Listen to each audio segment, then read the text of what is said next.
Hi, my name is Laura, and today we're going to go ahead and cover emergency action plans. That's CFR 1910.38. Are you prepared? Every small business should have an effective emergency action plan or preparedness plan. This is going to make sure that your business is ready for emergencies, and in doing this, you have to remember that this day and age, more and more people with disabilities are going back to work. So when coming up with your emergency action plan, it's important to address the needs of all employees and their disabilities.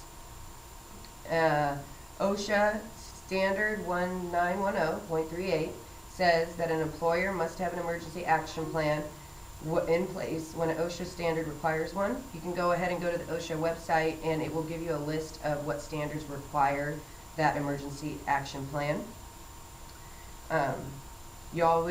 People that have 10 or more employees need to keep their action plan in writing and easily accessible. And under 10 employees, it's okay to communicate it orally. That's acceptable. Has anybody here ever had to come up with an emergency action plan? All right, we have to remember, emergencies do not discriminate. There are many types of emergencies, such as earthquakes, fires, floods, tsunamis, terrorism, and workplace violence.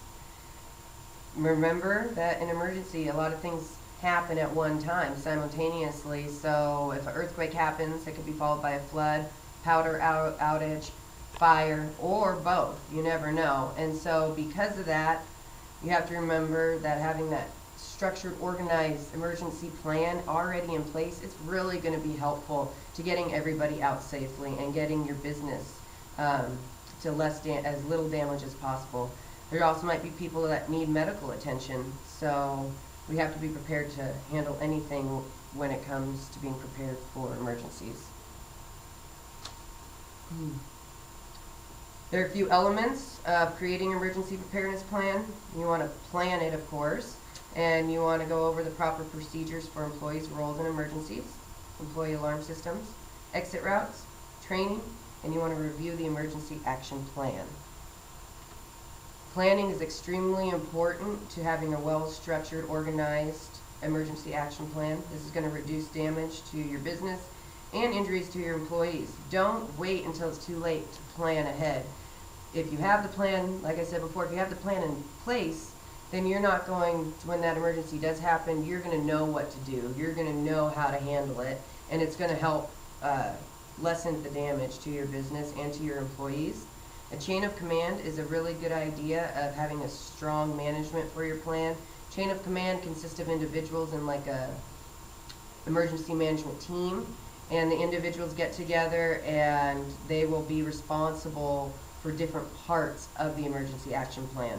Usually at least a coordinator and assistant coordinator will help, and they should meet periodically to review the plan, update it as needed. Employee alarm systems. Employers are to provide an early warning for emergency action or reaction time for their employees in the specific workplace, site, or both.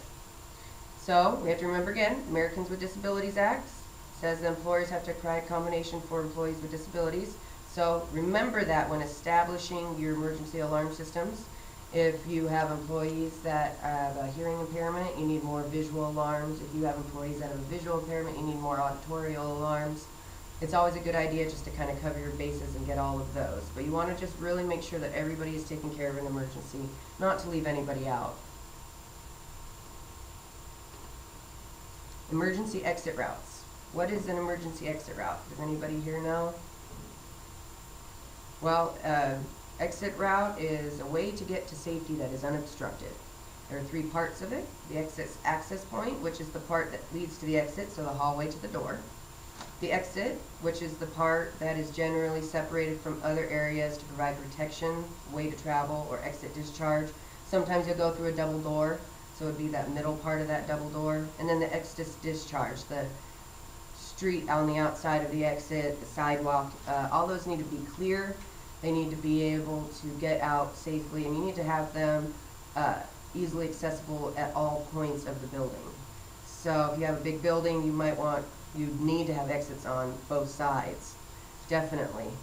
All exits need to be easily identifiable. You can post an exit sign, preferably one that lights up. And you have to remember though, in a fire, smoke's gonna rise. So, if smoke's rising, you're not gonna see your exit sign standing at the top of the door. Maybe it'd be a good idea to put a flashing light, a row of lights, or some other way to let people know that there is an exit there. Like I said before, people with disabilities, you're going to have to accommodate their disabilities with that as well.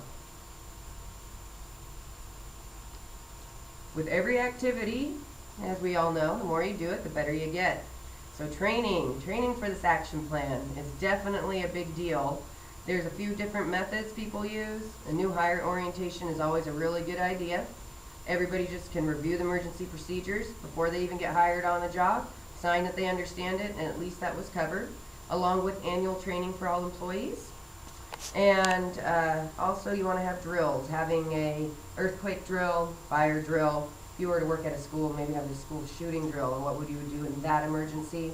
Or, depending on where you work, a medical emergency, if you work with in someone's home for them, or you work at a place of assisted living home or something, and you have a lot of ill people that hurt themselves or something, you want to take what is for your business, specify it, and have a drill for what may be the most common emergencies that might happen.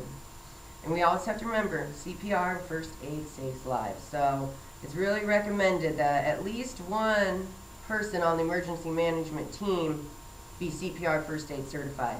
You never know what's going to happen. If the EMS can get there, if they can't, you may be able to help somebody. And be able to do that, you need to make sure you have your CPR and first aid. And that's just going to help, once again, your business and your employees. Okay, the last thing I'm going to touch on today is reviewing our emergency action plan. The management team should meet annually to review this plan. If you're in an area that is more vulnerable to disasters, such as being down maybe where there's hurricanes, or a lot of wildfires, or if you're in a bad part of town where there's a lot of work violence, you may want to meet more often.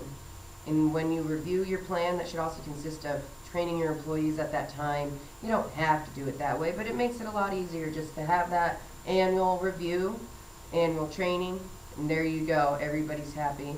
And in that review and training, you can also get feedback from employees on how to make this a better plan that's going to be more helpful to them in a case of emergency.